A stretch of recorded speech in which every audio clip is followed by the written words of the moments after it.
Mpenzi mtazamaji, karibu tena kwenye hiki kipindi chetu cha Bwana ni haki yetu. Lakini pia karibu kwenye channel yetu ya Bwana ni haki yetu TV. Na hii madhabahu ni Bwana ni haki yetu. Leo nilihitaji kuongelea habari baadhi tu ya habari ya ndoto ambazo watu mbalimbali huwa wanaziota, lakini wengi hawajui maana yake, na kuna baadhi ya vitu vinaharibika kwa sababu wengi walikuwa hawaelewi maana ya hiyo ndoto. Iko hivi, Mungu anakupatia taarifa kwa kiwango ambacho unaweza kaelewa. Sasa haijalishi sasa hapo, ila kama uliota na ukasema ni ndoto tu, ukitaka kupata msaada kwa watu au kwa watumishi wa Mungu wote au kwa watu ambao wanaelewa hizi habari za ndoto, basi ujue kabisa kwamba ili jambo lazima litokee tu. Haliwezi kaja kutokea tu kwa sababu hujui, hapana. Na ndio maana hata sheria yetu inasema kutokujua sheria hakuondolei kinga ya kushtakiwa kama endapo umefanya kosa ambalo unasema hujui kama ni kosa. Kwa hiyo hata kwenye ulimwengu wa roho, katika habari za ulimwengu wa roho ndivyo zilivyo. Kwa hiyo inawezekana kweli kama hujui, lakini mimi nakwambia na kuhakikisha kwamba it will happen. It has to happen, and it is going to happen if you are not going to take any action. Lazima itokee tu.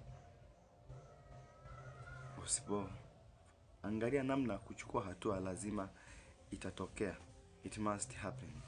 Ndio kweli. Hatuwezi kujidanganya kwamba na wengi wameota vitu vikatokea, akasema niliota hili jambo hili na limetokea. Ayota na hakuchukua kama ni baya, hakufanya taratibu wa hili jambo kutokea. Sasa nihitaji kuongelea hapa kwa haraka kidogo kwa sababu ya muda. Nihitaji kuongelea habari habari mtu anapokuwa naota kuhusu akiwa anakimbizwa aidha na watu au na wanyama au na vitu. Kama kuna mtu ambaye kama kuna mtu uliota, kuna jambo uliota tofauti hata nitakaloelezea hapa, basi utaachia kwenye comment yako hapo chini, alafu mimi nitakuja kulipitia na Mungu mwema nitalijibu.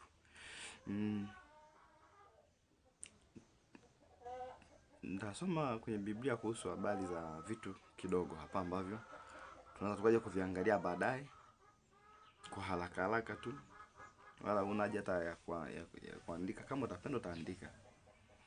Katika Mwanzo 49:27, Mwanzo 49:27 anasema, Benjamin ni mbwa mwitu mwenye kulalua, asubuhi atakula mawindo na jioni atagawanya mateka.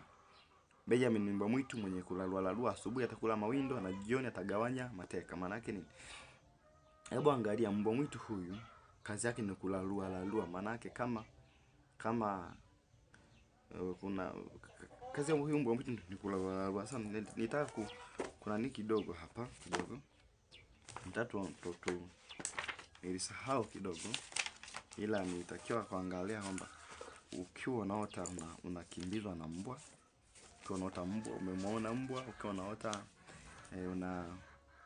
kuhusu habari zote zile za mbwa. Ila kama ukiwa unakimbizwa na mbwa, manake kazi ndio hii. Ukiwa unakimbizwa na mbwa, kazi itakuwa ndio hii, kwamba Benjamin ni mbwa mwitu mwenye kulalua, asubuhi atakula mawindo na jioni atagawanya mateka. Iko hivi, ukiwa unakimbizwa na mbwa, manake hizo ni roho za uchawi, roho za wachawi.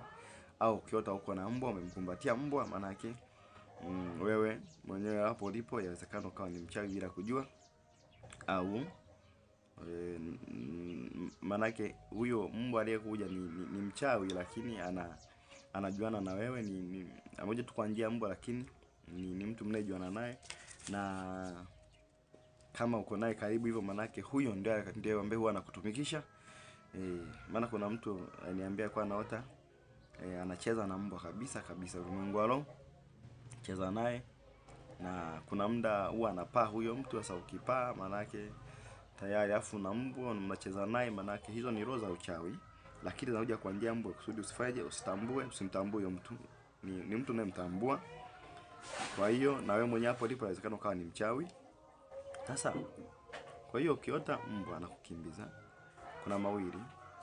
Kuna mbwa anakimbizwa na kung'atwa kabisa. Maana yake anakimbizwa na kung'atwa, au wengine wanakimbizwa tu, wanatolewa wanakimbizwa barabarani, wanakimbizwa msituni, wanakimbizwa porini, wanakimbizwa jangwani, wanakimbizwa maeneo fulani. Sasa bila kujali maeneo, bila kujali nini, mbwa anapokukimbiza, huyu ni roho za wachawi au roho za uchawi. Ila ukiwa uko na urafiki naye kabisa kabisa, ni roho ya uchawi ambayo nawe pia unayo, ila huyo mbwa hataki umjue kwa sasa kama ni mchawi. Umeona? Lakini pia mbwa inahusiana na habari sana na roho ya uzinzi sana sana. Na ndio maana huyu mtu aidha atakuwa anakutana na mbwa mara kwa mara, au atakuwa anazini kwenye ndoto mara kwa mara, au atakuwa anazini na watu wengi mara kwa mara. Manake hiyo ni roho ya uzinzi ambayo yawezekana anaota habari za mbwa mara kwa mara, au anakutana nao live mara kwa mara. Wengine wanaweza kapia muda hawajakutana na mbwa, lakini yeye kila kisha kuona anakutana na mbwa, anakutana na mbwa. Kuna wakati mwingine ni roho za uzinzi zinamfuatilia. Kuna muda mwingine roho za uzinzi kabisa zinakufuatilia. Kuna watu mwingine unashangaa kuna mbwa wengi sana maeneo yako, lakini wewe ndo unakutana nao mara kwa mara. Kwa ujue tu kabisa hapa inawezekana kuna roho ya nini, ya uzinzi au roho ya uchawi inayofuatilia hiyo eneo. Asa roho hiyo ya uchawi au ya uzinzi kwa mfano amesema mwenye kulalua asubuhi atakula mawindo. Huyu cha kwanza analalua kama ana kazi yako, analalua kama kama una afya yako, anailalua kama una mchumba, anamlalua kama anamuondoa, manake atamlalua, atamharibu, atamwacha vibaya. Hata kama utabaki atakubakizia, lakini atakubakizana na majeraha makubwa sana. Utalalua kazini, watakulalua popote pale. Manake unapota sasa mbwa anakukimbiza, jiandae kabisa kujua sasa kuna roho ya uchawi ambayo inatafuta kunilalua. Manake kulalua kazi yangu, kulalua ndoa yangu, kulalua vitu vyangu. Kuna watu waliota wanakimbizwa na baada ya majaribu yakaanza kuja, au wengine waling'atwa kabisa vidole mbalimbali. Wengine waling'atwa kidole cha shahada, manake waling'atwa ndoa. Wengine waling'atwa kidole hiki cha mwisho hiki waling'atwa, wengine manake waling'atwa kibali cha watu. Huyu mtu tokea hapo hana kibali tena. Wengine waling'atwa kidole cha Adam, manake ndoa yako ililaluliwa kabisa. Siku hiyo ndio tokea hapo migogoro, tabu, shida zikaanza. Lakini pia kuna wengine kidole cha kati kirefu kuliko vyote. Hiki kama uling'atwa na huyo mbwa kwenye kidole, manake jua kabisa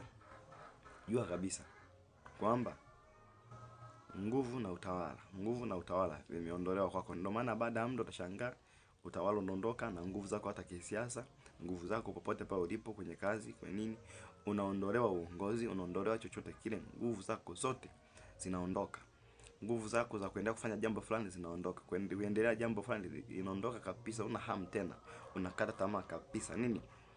Umeng'atwa hapo. Maana yake wachawi wamekushughulikia hapo. Pia kuna kidole tunasema kila siku, kidole pia ni mamlaka. Sasa ya mamlaka yako yanaondolewa, utashangaa unadharauliwa mpaka na watu wadogo. Unashangaa nyumbani kwenu wanakudharau, familia yako inakudharau. Nini? Kwa sababu uling'atwa tu na huyo mbwa kwenye kidole. Na yawezekana pia na kwenye kidole, manake mbwa alikung'ata hapo. Na kung'ata hapo mamlaka kila sehemu ya maisha yako yaliondoka. Mamlaka ya kazi yaliondoka. Mamlaka ya fedha iliondoka. Kuamrisha fedha ije iliondoka. Alafu pia kuna kidole cha umiliki, labda uling'atwa hapa, basi manake nini? Manake ujue kabisa kidole cha umiliki ambao ni hizi tano ni pembe ni pembe tano za nyota. Manake nyota yako ni nafsi yako unayoongelea hapa. Sasa kama uling'atwa hiki cha umiliki, manake kazi yako ilishughulikiwa, na ndio baada ya hapo mashanga mali zinaondoka, huwezi kumiliki tena. Utashangaa fedha inaondoka, huwezi kumiliki tena. Utashangaa kazi inaondoka, huwezi kumiliki tena. Utashangaa mme anaondoka, huwezi kumiliki tena. Nini? Umepata shida kwenye hicho kidole cha umiliki, huwezi kumiliki chochote. Manake au mnyama utatakayeung'ata kwenye hiyo vidole, jua tu kabisa kwamba kati ya hivyo, jua kabisa kuna baadhi ya kitu hapo hakitakuwepo Kwa hiyo inatakiwa ukiamka asubuhi haraka sana, usifanye jambo lolote, anza kuachia damu Yesu na kuomba. Kwa hiyo pia tukiendelea hapa nasema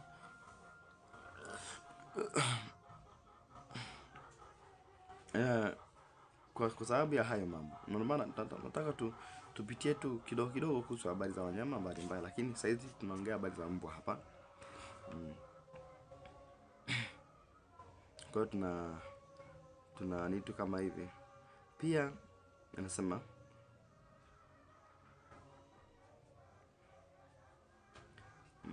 pia ukiota unakimbizwa na mbwa, maana kuna roho ya dharau pia inaweza ikaja juu yako. Roho ya dharau ikaja juu yako, ukadharauliwa, manake unakimbizwa au umeng'atwa na mbwa, manake kuna roho ya dharau inaweza kaja juu yako. Uking'atwa, ukiota hizo habari yawezekana. Hebu tuangalie kwanza kwenye Samueli 17:43 inasema, Mfilisti akamwambia Daudi, "Je, mimi ni mbwa hata umenijia kwa fimbo?" Mfilisti akamlaani Daudi kwa miungu yake. Mfilisti akamwambia Daudi, "Je, mimi ni mbwa hata umenijia kwa fimbo?" Maana anasema, anamuuliza Daudi, "Mimi nimekuwa mbwa mpaka unanijia kwa fimbo?" Kwa maana yake inawezekana kuna mtu anataka kukudharau. Tumeona hapa jamaa anauliza, "Kwani mimi ni mbwa? Mbona umenijia kwa fimbo? Mbona unanidharau? Mbona hiki na kile?" Maana kuna dharau inaweza kukaa juu yako ni kwa sababu roho ya mbwa ile imerushwa kwako. Au unapokuwa unaota unakimbizwa mara kwa mara na mbwa, utashangaa mtaani wanakudharau. Na zile tabia za mbwa zile za uzinzi kuzini na wanaume wengi mpaka sehemu yake asili inaharibika. Nini? Dharau. Utazini na watu ovyo ovyo. Kila mtu atakujua na kila mtu atakudharau. Kwa hiyo hii ni roho ya dharau. Wakati mwingine inaweza kufanya kwa hiyo yawezekana hiyo roho ya mbwa ikawa pia ni moja ya dharau. Kwa hiyo tuendelee kuangalia na nanizi. Manake ni kama tulivyosema, roho ya dharau kabisa ndoka. Kwa hiyo kuna hivyo vitu vinaweza vikatokea. Kama tulivyosema, mbwa inawezekana ikawa roho ya uchawi, ikawa roho ya uzinzi, lakini pia ikawa roho ya dharau, kudharauliwa, kwamba ndio maana wewe Mfilisti akauliza, "Je, mimi ni mbwa mpaka unanijia kwa fimbo?" Manake aliona amedharauliwa sana.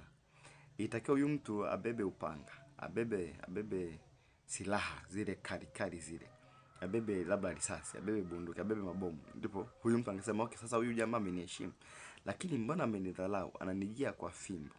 Je, mimi ni mbwa? Kwa hiyo maana mtu anakasirika, anauliza, "Mimi ni mbwa?" Maana kuna roho ya dharau. Ukiona unadharauliwa mara kwa mara, pia jaribu kukemea roho ya mbwa kwenye maisha yako.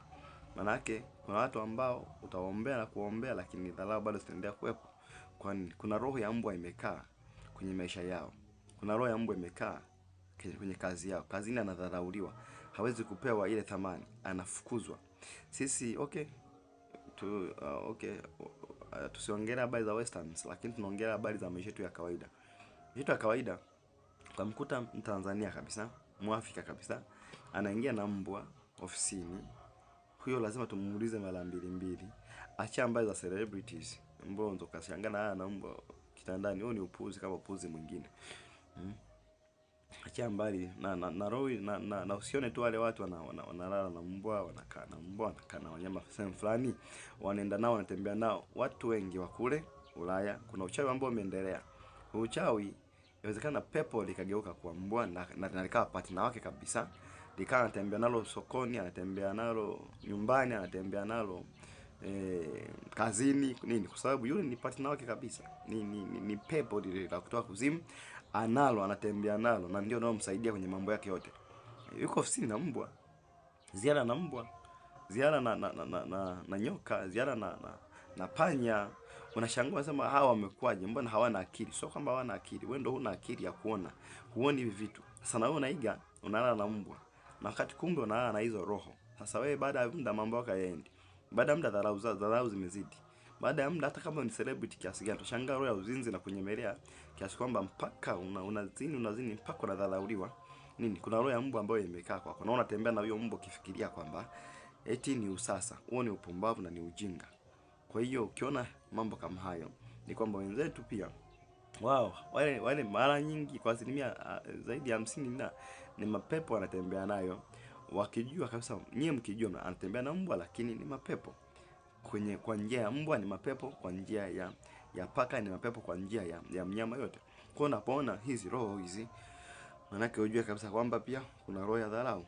Kwa hiyo mbwa hawezi kuingia kazini, haiwezi kuingia ofisini. Huwezi kwenda wizarani, wizara ya afya, wizara ya maji, wizara nini, ukakutana na mbwa. Ukikutana na mbwa basi lazima tukuulize mara mbili, wewe boss ulio kwenye hiyo wizara, una akili kweli? Kama una mbwa na bado umeachwa hapo, manake wewe sasa inawezekana huyo mbwa sio mbwa, ni partner wako. Kwa hiyo ukishaona hivyo, kama nilivyokuambia kwamba hata wewe ukiota na mbwa unacheza naye, uko naye, una furaha naye, manake wewe ni mchawi pamoja na hao wachawi. Ila tu kwa sasa wataki wajue. Umeona eh? Kwa hiyo ukiona mtu anakuwa na partner na kitu fulani, manake ana bond na hicho kitu. Umeona kuna kitu, kuna baina yao.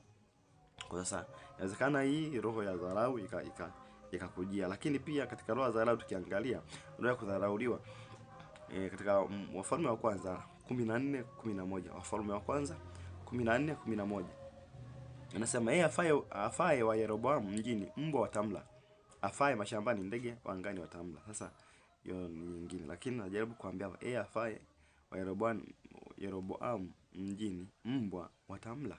Maana ukiliwa na mbwa hiyo ni dharau. Kwani binadamu haukoni mpaka kuzike?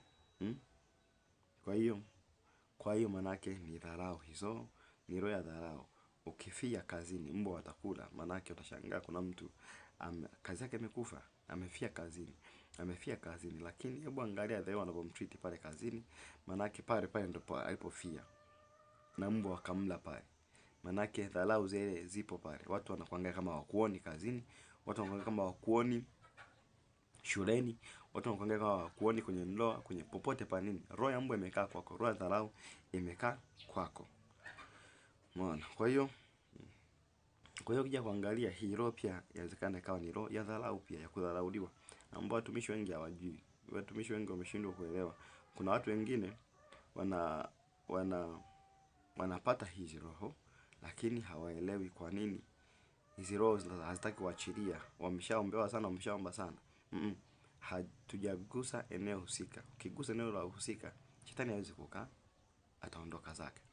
Lakini pia hebu tuangalia katika Wafalme wa kwanza 21:23 nasema, tena Bwana alinena habari za Yezebeli akisema, mbwa watamla Yezebeli katika kiwanja cha Yezreeli.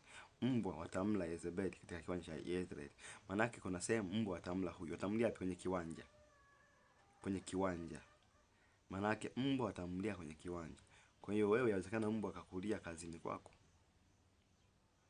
Tena angalia Yezebeli, watamla Yezebeli, mbwa watamla Yezebeli, mbwa watamla Yezebeli. Kuna wachawi kila siku unaota unazini nao. Unaota sura za watu mbalimbali. Kwa manake nini? Manake ulimwengu wao wewe mwenyewe inawezekana una roho ya kichawi. Ndio maana unazini na wachawi.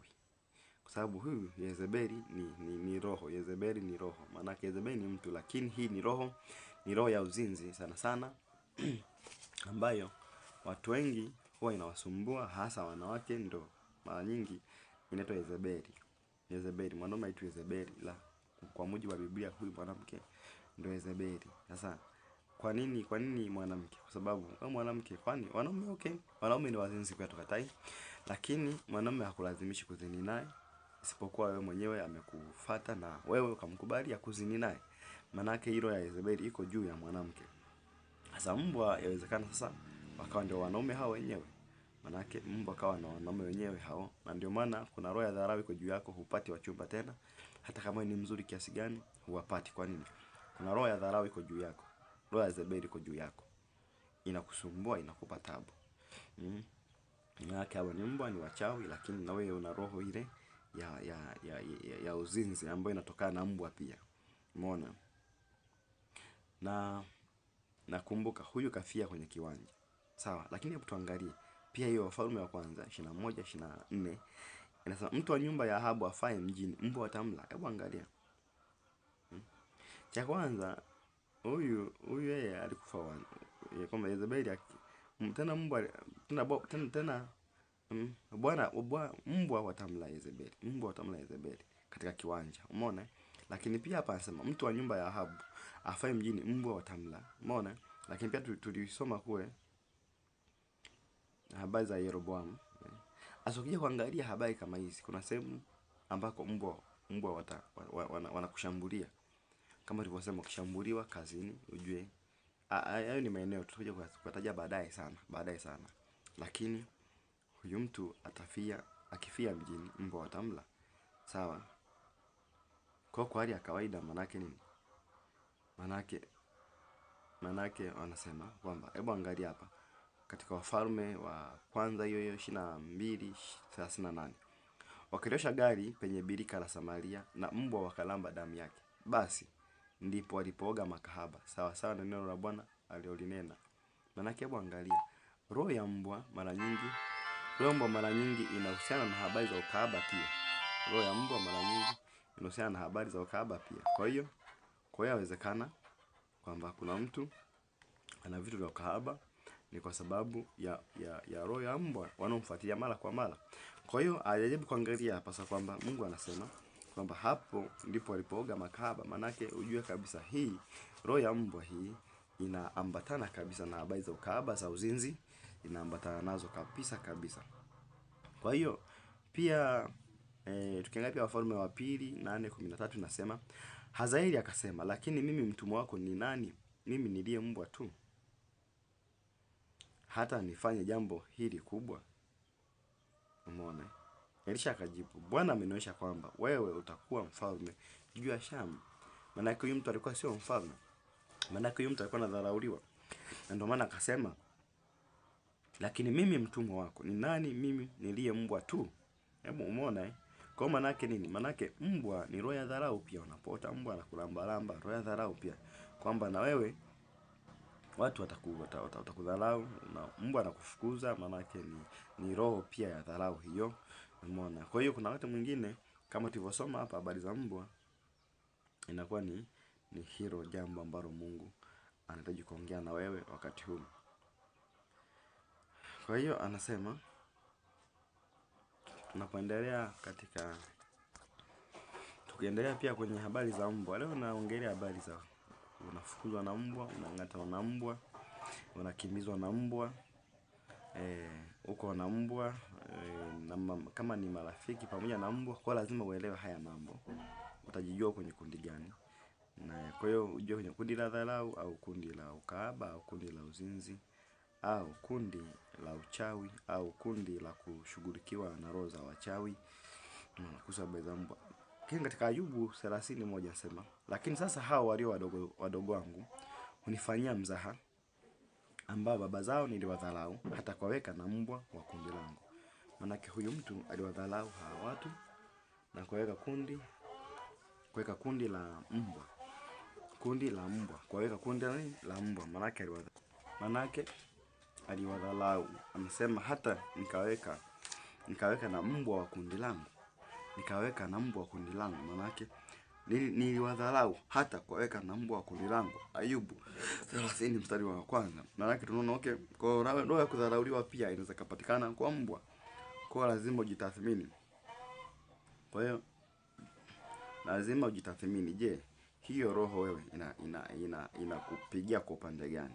Inakupigia kwa upande wa uzinzi, kwa upande wa habari za dharau, kudharauliwa, kutokuheshimiwa, au inakupigia kwenye upande wa uchawi, wewe mchawi, au unashirikiana na wachawi, au wewe mwenyewe unashambuliwa na roho za wachawi.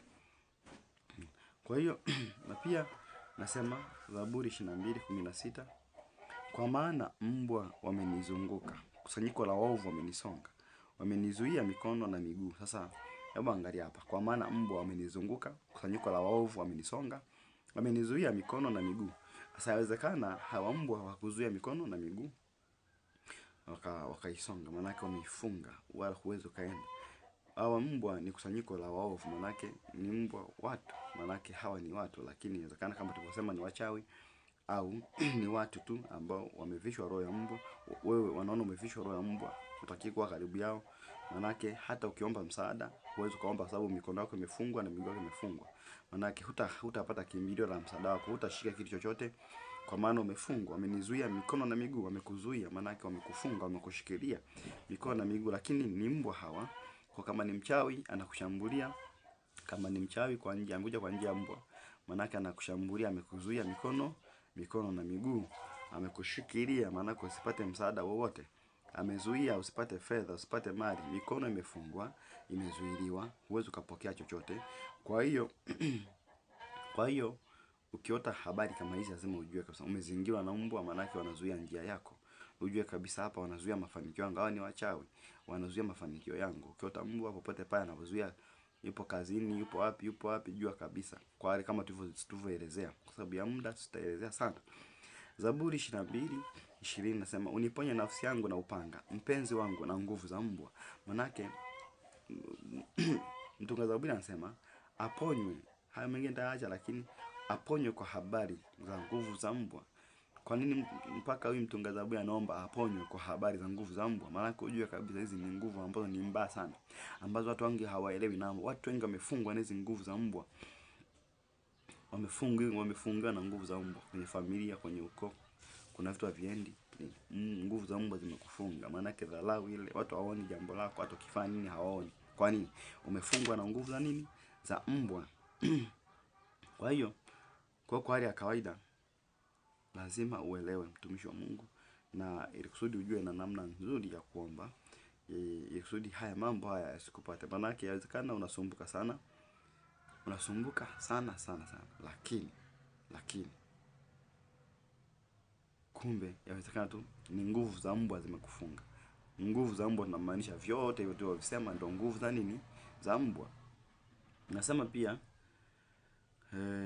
Zaburi ya 59 mstari wa 6, wakati wa jioni hulia kama mbwa na kuzunguka mjini. Wakati wa jioni hulia kama mbwa na kuzunguka mjini. Sasa kuna mtu imefikia hatua unalialia kama mbwa. Maana yake nini? Kuna dharau zimezidi kwako.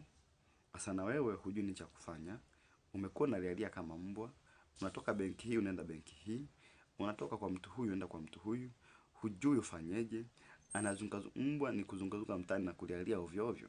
Wakati wa jioni, wakati wa usiku, hebu angalia, mbwa pia wana macho ya kuona, wanaona wachawi, wanaona kila kitu, na wanaweza kumzuia mchawi. Wale mbwa wenyewe kabisa wanaweza kumzuia mchawi asifanye kazi yake. Lakini hebu angalia sasa zile ambazo zinafanya kazi. Anasema wakati wa jioni hulia kama mbwa na kuzunguka mjini. Hasa kuna mtu anazunguka mjini. Maana yake nini? Anatafuta madanga mjini. Maana yake nini? Anatafuta kazi mjini, anazunguka kama mbwa. Maana yake nini? Hawezi kupewa kazi kwa sababu ana roho ya mbwa ndani. Wewe unapewaje kazi wakati una roho ya mbwa ndani? Ofisini anakae mbwa? Haiwezekani. Hatuwezi kumleta mbwa ofisini. Kwa maana yake ni tunampiga pini huyu mbwa asiingie ofisini. Sasa na wewe umekuwa unazunguka maofisi mbalimbali. Huu mwaka wa 10 sasa huna kazi, huu mwaka wa 5 huna kazi, huu mwaka wa 6 huna kazi, wa 3 huna kazi. Nini? Umekuwa kama mbwa, unalialia, unazunguka mjini. Kumbuka, huyu mbwa anazunguka mjini, hazunguki vijijini, hazunguki mashambani, anazunguka mjini. Huyu mbwa inawezekana kawa ni mimi, ikawa ni wewe. Maana huyu ndiye anaendelea kuzunguka mjini. Ni kwamba tunahangaika kuzunguka bila kujua. Kwa nini? Tuna roho ya mbwa, roho ya kukataliwa. Roho ya mbwa pia huwa ni roho ya kukataliwa. Hakuna nini nitaka mbwa alale naye Afrika nazungumzia. Hakuna nitaka mbwa aongozane naye kila mahali anapoenda na mbwa yupo. Afrika nazungumzia. Hizi habari za kuzunguka na mbwa hizi zimekuja tu from western. Lakini si asili yetu, hakuna mbwa wa kuzunguka naye, haipo. Kwa hiyo hii roho ya mbwa hii ukashangaa inakuvaa. Mjini kazi yako ni kuzunguka. Hujui unakula nini, hujui unafanya nini, upo tu. Jichunguze sana, unaweza kuombewa sana kwamba roho za mababu zina nini, sawa, lakini kumbe kuna roho ya mbwa imekaa. Kuna nguvu ya mbwa imekaa ndani yako. Na ndio mara nyingi unaotaga mbwa pia anakufukuza, ameshika mikono yako, amengata mikono, amengata miguu. Amengata usipokee msaada, amengata usifuate msaada. Maana yake amengata miguu, usifuate msaada, amengata mikono, usipokee nini? Usipokee msaada. Na vitu vipo vingi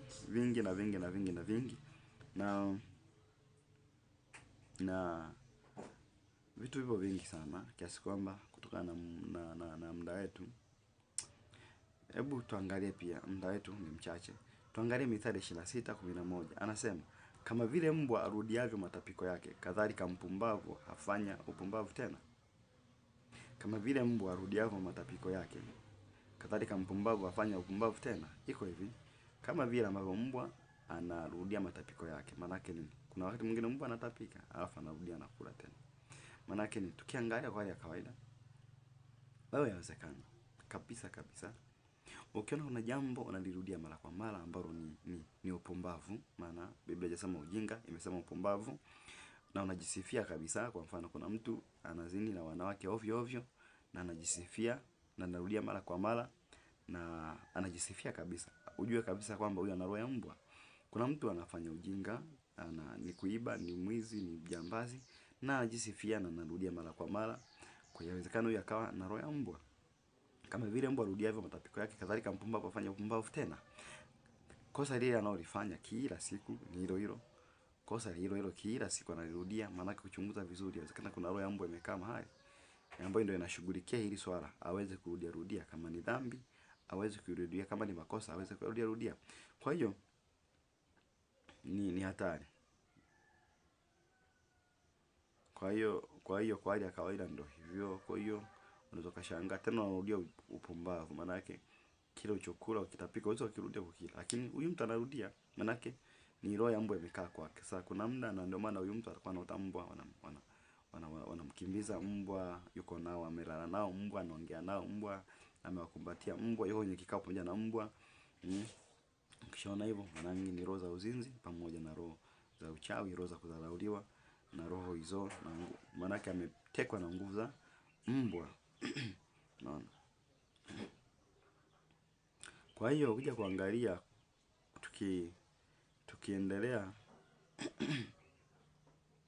tukiendelea na kuendelea, mambo ni mengi na hatuwezi kuyamaliza yote. Hatuwezi kuyamaliza yote. Kwa hiyo kuna baadhi ya vitu tutaviona tu kidogo hapa, baadaye tutasitisha somo letu na tutaendelea namna kwa, lakini pia tuendelee tumalizie tukiangalia Isaya 56:11. Inasema, na mbwa wao wanachoyo sana, hawashibi kamwe, na hao ni wachungaji wasioweza kufahamu neno, wote pia wamegeuka upande, wazifuate njia zao wenyewe, kila mmoja kwa faida yake toka pande zote. Na mbwa wao wanachoyo sana, hawashibi kamwe, na hao ni wachungaji. Kwa hiyo inawezekana ukawa ni mchungaji hapo ulipo, ukawa ni mtumishi wa Mungu hapo ulipo, mwinjilisti hapo ulipo, ukawa ni nabii hapo ulipo. Angalia roho za manabii hao. Ukichunguza vizuri, kuna roho ya mbwa ndani. Imesema kwamba ni wachungaji wasioweza kufahamu neno, hawana neno la Mungu. Mtu atakwambia tu, atakupigia simu, atakuuza na ni hapo hapo mko madhabahuni, atakutajia namba yako ya simu, amefunuliwa namba yako ya simu, ni sawa kabisa, tukatai. Haya, na wewe utashangaa, kweli mbona sio kutana naye na amefunuliwa namba yangu ya simu? And then what happened after that? Yaani baada ya hapo nini kinachotokea baada ya kufunuliwa namba yangu ya simu? Kwamba ndo nini sasa? Kwa sababu kitu chochote ambacho hakina utukufu wa Mungu ndani ni upumbavu na ni upuzi. Chochote kile ambacho kimtangaza Yesu ni ujinga na ni upuzi. Haya, nitakwambia Jumamosi ulikuwa umevaa nguo fulani, ulikuwa umevaa hivi na hivi na hivi na hivi na hivi na hivi. Basi imeishia hapo. And then what? Nikivaa hiyo nguo, je, nitakutana na Yesu? Au kuna mtu aliagizwa kwangu ambaye nitakiwa niwe nimevaa hiyo nguo, anikute, aniambie habari za Yesu, habari za Mungu? Au ni kwa sababu tu unataka kujinufaisha wewe? Huo ni ujinga, maana yake wewe ni mbwa kama mbwa wengine. Situkani mtu, ila Biblia imesema, naam, mbwa hao wanachoyo sana, hawashibi kamwe. Hawashibi hata ungepeleka nini. Wana utajiri wa kutosha, lakini still bado wanahitaji kukunyonya.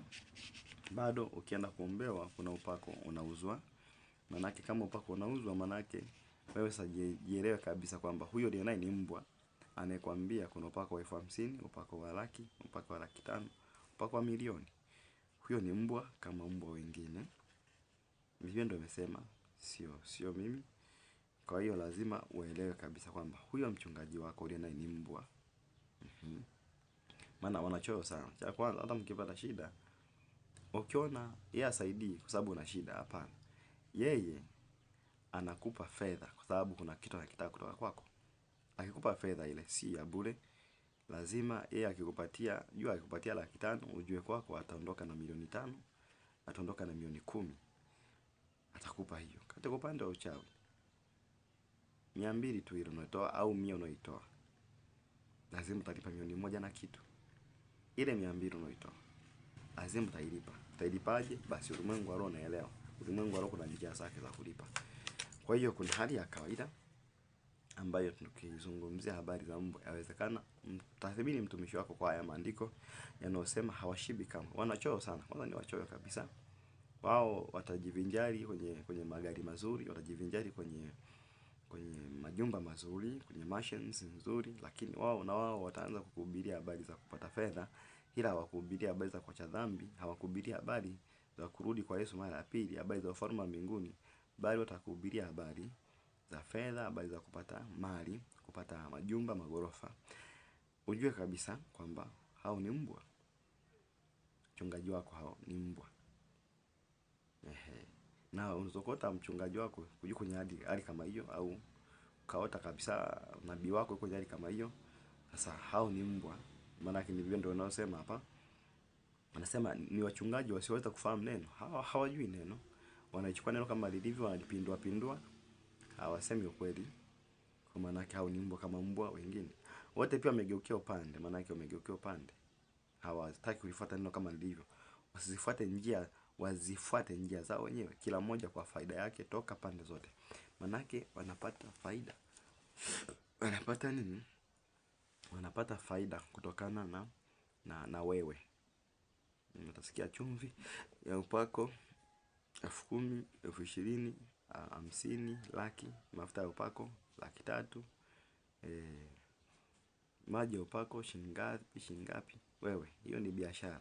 Wana uchu, hawatosheki na chochote kile walichonacho. Manake wanakufanya wewe ndo kitega uchumi. Umeona biashara. Manake jua hao ni mbwa. Mbwa kazi yake ni kularua. Mbwa kazi yake ni kuchukua chochote kile ulichonacho. Kwa hiyo hao wachungaji wako yawezekana ni mbwa. Yawezekana ni mbwa. Yawezekana ni mbwa kabisa kabisa.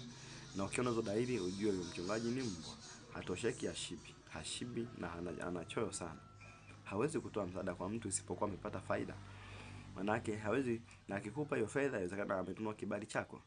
Akikupa hiyo fedha inawezekana amenunua ndoa yako, amenunua watoto wako, amekufanya kwa sadaka. Manake amekupa fedha lakini amenunua nafsi yako. Hutakaa tena kujichomoa kwa huyo mtu isipokuwa Mungu akusaidie utoke.